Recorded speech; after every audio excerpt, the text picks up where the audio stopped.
What's up everyone and welcome back to Reload Reacts. My name is Trey and today we are going to look through r/MaliciousCompliance, the subreddit for those who are technically following all of their given directions, but not the spirit of what they actually mean. This post is by Stretch R. M. Strong. I denied a cop the bathroom code at Subway. So I was working at Subway a few years ago and a man came in with his wife and 2 children. I had all 4 sandwiches started when the man asked me for the code of the bathroom. The policy was that you had to make a purchase to get the bathroom code, but by the way he was doing the potty dance, it was pretty apparent this guy needed to go. Obviously, he or his wife will pay for the 4 sandwiches I've already started. The next day, my boss sits me down and lectures me about how the code is on the receipt for a reason. She watched the tape and see me give the man the code and tells me, "I don't care who it's for, whether it's your friend, family, whatever, you name it, you do not give the code under any circumstances." Later on that night, I was working by myself when some guy in a trench coat and greasy long hair came in the side door and said, "Hey man, someone got seriously effed up outside." A long line of customers waited for me while I subtly grabbed the butter knife, sharp AF, and went around to check. It wasn't the best part of town, so you never know with people. Anyways, as the trenchcoat man stated, someone was seriously effed up outside. His face was all bloody and he was just a mess. I called 911 and went back to making sandwiches. Sometime later, a few cop cars and an ambulance arrive. They were doing their business outside and then one of the officers comes in and asks for the bathroom code. Like 6 hours earlier, my boss told me not to give it under any circumstances without a purchase. I laughed a little and told him what I told all the other customers. "I'm sorry, you have to make a purchase first. You can get a cookie, which is like $0, and then it'll be on the receipt." He didn't realize the laugh was really at myself, and how awkward of a situation he unknowingly put me in. Nor did I have a chance to explain it before the laugh and the rejection of the bathroom code caused the cop to become straight up furious.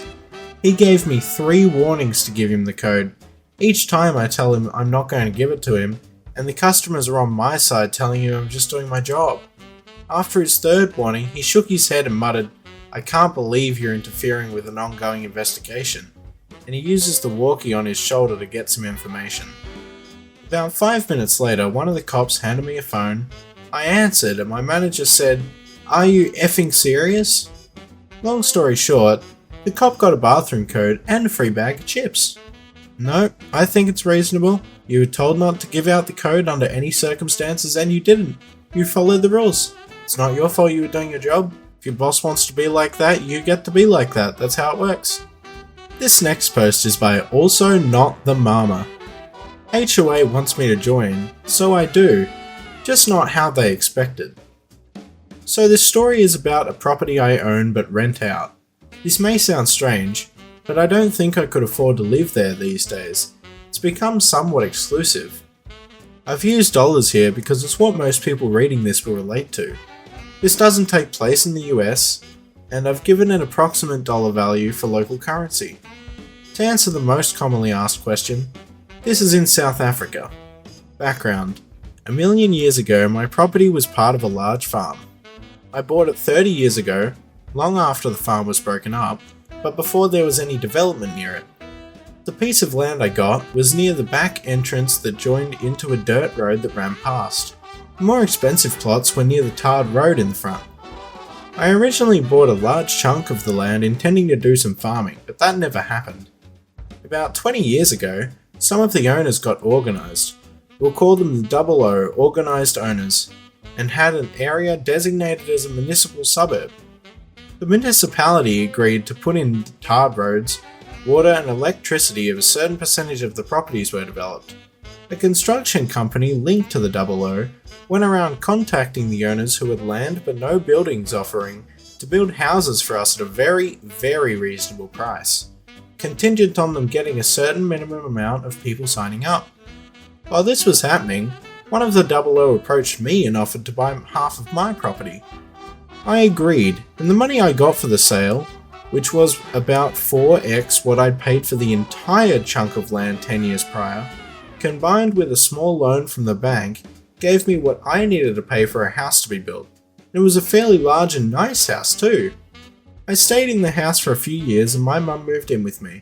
I had decided to subdivide the property again and build her a house next to mine, but unfortunately an undiagnosed tumour took her before the house could even be started. Well, it was diagnosed but too late to do anything. Soon after she passed, we moved out of the house and started renting it out. About a few weeks before we moved out, the OO sold the land and started talking about starting an HOA. I wasn't interested and left soon after. About 2 years later, the neighbour 00 contacted me. There were two roads entering the area these days.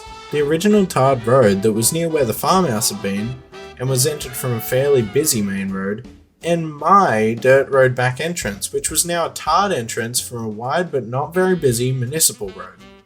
The HOA was trying to get the old farm road blocked off to improve security and decrease through traffic, and wanted the road next to my property to be the main and only entrance to the HOA community, and they were pressuring me to join. I said no, and I was adamant, and eventually they accepted that, but told me they wanted to have a sign near the road welcoming people to the neighbourhood, and the only practical place to put it was on the edge of my property. They also wanted to build a little guard hut and have a security guard permanently monitoring who went in and came out, and they wanted to build his shed on my property. We came to an agreement whereby they would mow the lawn and pay the equivalent of about $35 per month in exchange for the land they needed. I was very happy with this arrangement, since the property was fairly large and it didn't really cost them anything since they already had a full-time gardening service servicing the HOA. This all happened over a decade ago. They eventually got the other main road blocked off. The HOA is paying for a rent-a-cop to be permanently stationed close to my property, as well as mowing my lawn and paying me enough money for takeaways for the family each month. I'm occasionally contacted by members of the HOA to get me to sign up, but I'm really not interested. My property has been rented to the same tenant for all these years, and everything there is going well for me. Until about 3 years ago, that is, when someone scared the sea out of my tenant's young daughter by making strange noises and shooting a gun close to her bedroom window 3 or 4 times over about a month. This scared my tenant, understandably, and I guessed it scared the HOA because they and my tenant contacted me with a proposal. I joined the HOA, and they give me exclusions from the HOA rules, including exclusions from paying the monthly fees, and in addition, they will build a wall around the entire HOA neighbourhood, including electric fencing and security cameras. They told me they had wanted to do this for a while but were unwilling to build the wall on property that was not in the HOA. I couldn't see the downside, so I agreed. Sounds too good to be true, right? The dishonest dealings. It took a little over a year to build the wall and get everything completed, which is quite fast. And then a month to the day after everything was done, my tenant got an HOA warning about his dogs barking. He told the HOA that while the property was in the HOA, it was exempt from the rules.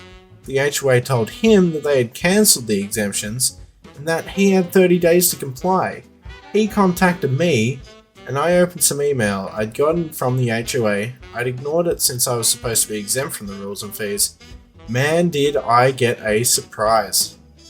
They had retroactively cancelled the exemptions and were claiming that I pay late fees going back over a year, that the easement agreement had been cancelled, and that they were retroactively cancelling it a year back because the HOA contract allowed them to use small unused portions of HOA members' land for the common good for free, that I refund them the money they had paid for the easement over that period, that I owed them money for the gardening service mowing the large lawn, and that I would be fined for each infraction my tenant failed to remedy. This started an expensive process involving lawyers and the court system that ended with a judge telling me that what the HOA had done was mostly legal. They had the right to revoke the exemptions, but that they had to give me 30 days notice. As I was walking to the car, the neighbour 00, the one who bought half my land so many years ago, told me that I was stupid to wear reviews to join when the HOA started, as I could have been a founder member, whatever that means. and that next time I should be sure to understand the documents I sign before signing them. How about just don't scam your own people? How about that? The malicious compliance. Neighbor 00 was right. I should have read the contract better. Also, I was interested in what it meant to be a founding member. Spoiler, nothing. And so when I got home, I grabbed the HOA contract I'd signed, as well as all the other documentation they had provided me with, and started reading. I was determined to break every single rule I could find a loophole to break. I didn't get past the first page. While the street address of the property is used to identify it for all practical purposes, in the city records, it has a unique property number that has to be used on legal records. When my mum moved in, I'd subdivided the remaining property, but hadn't yet started building on it. And when I gave the HOA the easement all those years ago, it had been on the property I'd sliced off for my mum. But when the HOA set up the contract, they had simply used the property number from the easement. The next afternoon, the neighbor 00 delivered and had me sign for 2 documents. One telling me that my exemptions would expire in 30 days, and one letting me know that the easement would no longer be required after 30 days. I think he was being a bit malicious here, because I lived about an hour away from the property, and he drove out himself. The revenge. Exactly 30 days to the hour after the HOA had given me the 30 days notice, I knocked on the neighbor 00's door. Did I mention he was the president of the HOA? And had him sign for 2 documents. The first was that I planned to build a house on my HOA property, which confused him, and the second was notice that they had 30 days to remove from the property the guard shed, the parts of the electric boom that were on my property, as well as the sign. He tried to engage me, but I ignored him, climbed in my car, and drove off. Early the next morning, I got a call from the HOA lawyer, who explained to me that their junk would be staying on my property since it was an unused part of my land. I explained that I was building a house there, and that the land would not be unused anymore. I could hear the smirk as he told me that building a second house to be spiteful would not be accepted by the courts. I sure hope he could hear the smirk in my voice when I told him that the property in question did not have a house, and was, in fact, barely large enough for a house to be built, and would not be large enough for any extraneous buildings. I then told him to go look up the property in question and call me back. I had sliced off just enough to be legal, which was just enough to build a small house. It took them just under 5 days to get back to me. Their lawyer told me that the terms of the easement meant that I could not cancel without their permission, so I emailed him a photo of the document they sent to me cancelling the easement. That afternoon, Neighbor 00 invited me to lunch, his treat, to discuss the problem. I said, no thanks. He extended the offer again 2 days later, and again I said, no thanks. Others of the original 00 contacted me to try and talk. Some sounded aggressive, some sounded sympathetic. I said, no thanks to each of them. Eventually, the lawyer phoned and asked if we could come to some sort of arrangement. I asked what he had in mind, and he told me that he was prepared to discuss exclusions in exchange for access to my property. So I said, no thanks, and please don't call me again. About 9 days before their 30 days was up, I got a call from a different lawyer. He said he wanted to negotiate a surrender. His words, not mine. I agreed to meet him at his office for the next day. I'd already had documents drawn up, and the meeting was as simple as me giving him the documents and him reading them over. My new easement offer included everything offered by the old easement offer. I changed the line mow the lawn to get the property to HOA standards and keep it there, since it was now in the HOA. Would cost them about $500 per month instead of $35. This amount would be increased with inflation, the previous contract didn't include that bit.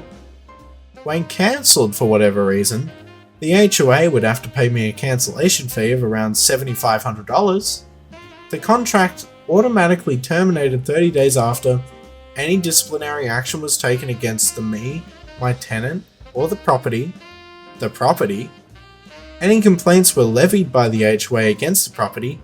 Any legal action was taken against the property by anyone in the HOA. That The lawyer who had offered to negotiate surrender would be allowed to mediate any disputes between us at HOA's expense, and that the HOA would pay all my legal fees if any legal action was taken against me. I deliberately left some insane things in there so that I could appear to concede some points or be negotiated down when the HOA got indignant about the points I actually cared about. The lawyer didn't look happy. He said my proposal sounded unfair, but that he'd have the HOA president look at them. I reminded him that in 8 days, I'd be setting a group of men armed with sledgehammers and anger management issues loose on whatever of theirs was still on my property. That evening I got an irate call from the HOA president. He told me he was never going to sign the new contract. I said, okay. He then told me I was charging too much per month, and that it would be the same rate as the previous contract. I pointed out that when I signed the previous contract, the area was under development, and there was at least one other road leading in and out, but now there was only mine. And besides, mine was now developed with everything they needed. He told me that I was forcing them to sign a document they didn't want to sign. I told him that he was free not to sign it. He whined about everything he could think of, and then eventually he told me I'd be hearing from his lawyer. The next morning, Surrender Lawyer called to ask if I'd be willing to come to their offices to sign the contract. I agreed. When I got there that afternoon, I learned that Surrender Lawyer was not a lawyer, but a paralegal. He handed me the contract and asked me to sign it. He laughed when I told him I'd have to read through it first to make sure nothing was changed, and mumbled something that sounded like, "I'm sure you would." I read the contract. Nothing had been changed. Not a single thing. And the HOA president had signed it, with the surrender paralegal signing as witness.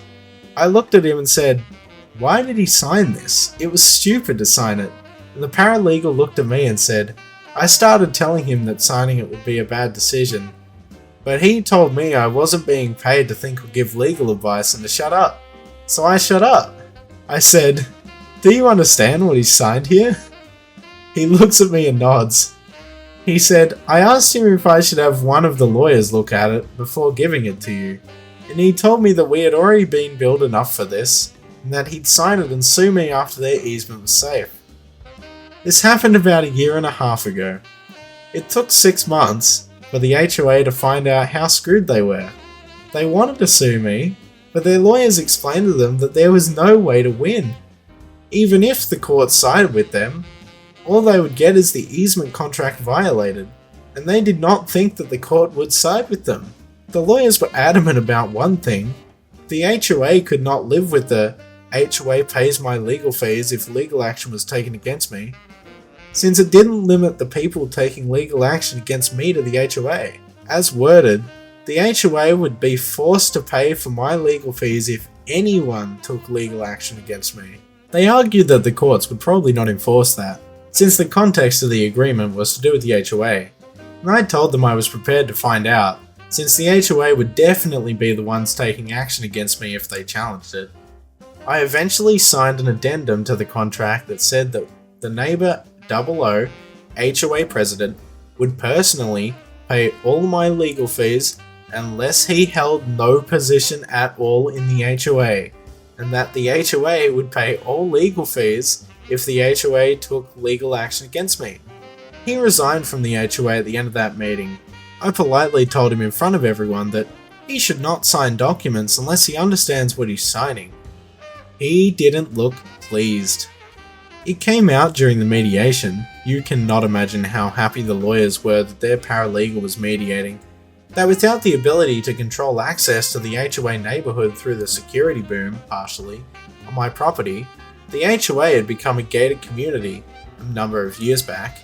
The HOA would be in breach of their own articles and would be dissolved. I also learned, should have been obvious to me, that all the security cameras were wired, and all terminate in the guardhouse/guard shed. So basically, it was my way or the end of the HOA. That first mediation was really quite funny. My paralegal looked more than a little glum as we assembled, and he called everyone to order. I suspected that he had been told to work against me, so I took the initiative. I reminded everyone there that I had agreed to let the paralegal mediate, but that I had agreed to no arbitration at all. If I didn't feel like the proceedings were fair, I'd leave and they could go ahead and sue. Paralegal brightened up and things actually went quite well. I'm writing this after getting home from the latest mediation. I built a padding pool for the neighbourhood dogs. As in, I made it myself. I dug a hole, packed it with stone, and added a concrete finish. It was my first attempt, and if I do say so myself, it looked, well, terrible. The HOA called for a mediation meeting. What they do now instead of taking official action, I've declined their mediation requests in the past, in which they told me as nicely as they could that the padding pool was an eyesore right at the entrance of the HOA. I asked them to create a list of what needed to be fixed and how it needed to be fixed to give to me at the next meeting. The list was extensive. It basically required the pool to be rebuilt from scratch. I asked them if there was any way to reduce costs on the work they needed to get it up to HOA standards, and they assured me there was not. I thanked them, pulled out a copy of the agreement where they had agreed to get the property to HOA standards, which I highlighted, and handed it to them with the list.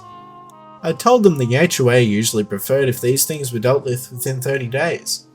They started arguing until the mediator reminded them that they could not force me to comply without causing the easement to end. I should mention that their lawyers usually no longer attend these things. They said they would get it done. I also learnt a lot about Neighbour 00 today. I found out that Neighbour 00 sold his property about 3 months back and is apparently leaving the country for Australia. Interesting. I found out that the HOA had successfully sued him for a seaload of money they had lost to his mismanagement as part of his vendetta against me. I also learnt that he had a vendetta against me. I have no idea what I did to upset him. I'm not sure if I was screwed with the HOA anymore. I already think I'm so close to breaking them, the only thing stopping them from cancelling the contract is the massive financial loss if they do. I guess a lot depends on how they treat me and my tenants going forward. Also, I do like the monthly payments though, so I'm motivated to play nice. Neighbour 00 is right though, in the end, you really shouldn't sign documents unless you understand what you were signing. Yeah, that one was satisfying. That one was really satisfying actually. I don't have much to say, except that one was satisfying. The next post is by Princess G66. I don't care if he is dead, put him on the phone. My father passed on Father's Day 2012. He was divorced and living alone and I am an only child. So that means that I had to wrap up all of his affairs. This story centers around us trying to get his utilities cancelled. I called in to see what we had to do to get them to cancel. The lady I spoke with on the phone said to send in his certified death certificate. I sent in the certified copy of his death certificate the next day. The next month, got another bill. I called again and a new woman answered. She said that because I wasn't on the account, that she had to speak with the account holder. I informed her that the account holder was dead, but she wouldn't budge. I had to make an appointment with a supervisor so she could speak to him herself in person. I showed up at the Board of Public Utilities with another death certificate and his ashes in the clear bag that they returned his remains in. I plopped them down on the center of her desk and said when she talked to him to tell him that I loved him for me. The woman went pale, flew out of her chair and called the cops. When they showed up, she claimed that I had assaulted her. And yes, my dad's remains were still sitting in the middle of her desk with the death certificate. The cops questioned me as to why I would do that. I told them the story. The supervisor's boss was called in and they all stepped away from the desk for a private talk. While they were talking, the cops came over to talk to me. They said that I shouldn't take human remains out in public, but there was no laws that were broken. I said that I agreed with them that it was extreme, but she insisted to speak with him in person. By then, they were done talking between themselves. The supervisor's boss kissed up to me and got it taken care of. But the story isn't over yet. I had to call back a few days later to get the utilities back to the house in my name. When the person on the phone saw the address in my name, I was immediately put on hold. The supervisor's boss that finally helped me got on the phone. She sucked up to me and waived all the fees that come with setting up utilities. Just as the call was ending, she informed me that she was again so sorry for the employee's lack of compassion. She said that the employee was terminated, and again, she is so very sorry. I'm actually pretty glad that they got her fired. I think it's a little extreme, but I'm pretty glad for that actually. I'm glad that they did that. Because yeah, there's no compassion there, wow. This next post is by Character Ad 6728. Mother-in-law lied about my baby gender. Now I have to see my baby in the clothes they brought. English is not my first language and I am on mobile, so please be patient with me. They told me in r/am I the butthole you guys would like this. November last year, I, 30F, gave birth to our first baby. It's the first in my family and the sixth in my husband's family, 32M. It's important to say that all the 6 kids are boys and mother-in-law is in some sick baby girl rabies. Ever since we made the announcement, mother-in-law convinced herself that I was pregnant with a girl. I told her that once we knew the gender, she would be the first to know. We told her it was a boy. She was still somehow convinced it was a girl. She told the whole side of the family it was a girl. I corrected, but she told them I was just annoyed because I wanted a boy first. I wanted a healthy baby. I didn't have a damn about the sex. She also told them we are naming the girl after her mum, which we will never do because husband hates his grandma. When the baby shower gifts started to come, I noticed a lot of the things that weren't in the register. Embroidered things with grandma's name, and it didn't matter, we told them the gender and the name, and made clear we are not lying about the gender, everyone believed her. Well, the baby was born, and imagine the surprise. It was a boy. Just like we have been telling everyone. The problem for them was now the baby have plenty of girly clothes, pink onesies, etc. We are dressing our baby with them, especially for his family video calls and pictures for them. After Saturday call, mother-in-law called us to scream to us because we are making the elders uncomfortable for not sticking to a masculine colour scheme for the baby clothes, and we have to stop being this childish. She just thought my baby shape was more like a girl than for a boy. We told her we will not change the baby clothes, and to just wait until the dresses fit. It will look adorable. The top comment reads, "Did anyone even apologise for not listening to you since this is your baby and your first? I'm glad you were taking it in stride. I would have been really offended by the whole situation. What did you do with the embroidered things? Just use them anyway?" Yeah, I would have been really offended too actually. My family had done that in front of me. Like, that's not cool. This next post is by Theory of Relative T. My appointment was cancelled for being 5 minutes late? I guess I have to reschedule. This happened about 4 years ago when I got a summer job at my university. The job was working for professors that I had worked with before, and they asked me last minute to teach a summer workshop to 9th and 10th graders. So with less than 2 weeks before the camp starts, I have a bunch of paperwork to do first, including clearances that say I can work with kids. One of these is an official FBI check for which they need my fingerprints. Well, I needed to do the physical fingerprinting right away in order to get the result in time. Luckily, I was able to book a fingerprinting appointment for that Friday, book 24 hours in advance as required, which would be just barely enough time to get the result. That Friday, I catch the subway to campus, and it's atrociously slow. I'll admit I should have planned for this, the subway here is always behind. Anyway, I end up getting slightly late to campus, so I literally run to the police station and enter the front room at exactly 5 minutes after my appointment time. I know this because, as I stepped through the front door, I felt my phone buzz with what turned out to be a "Your appointment has been cancelled" email. I speak to the security/cop behind bulletproof glass inside, and I learned that the appointment was cancelled after he checks my confirmation number. Apparently they are automatically cancelled if you're not checked in within 5 minutes. Obviously, this is outrageous because I'm usually a patient guy. I ask if I can book a new appointment. That's no good since it would have to be Monday or later. So I grab a coffee from across the street and return to sit inside the police station to try and solve this with some Googling, while I slip into more and more of a frantic state of frustration. I can't find anywhere in the city that can fingerprint me before Monday. But here's what really pushed me over the edge. While I'm sitting here, At this point, 30 minutes past my appointment time, someone else comes in for fingerprints. She shows up 5 minutes early, they take her in immediately, and she's out before her appointment was even scheduled to begin. The entire thing took her about 2 minutes. I point out the cop behind the glass, as politely as I can, that clearly someone could see me right now, because her appointment was already over. Why can't I have the current slot? But the cop insists that since my appointment was cancelled, my registration info was no longer in the system and I can't be seen today.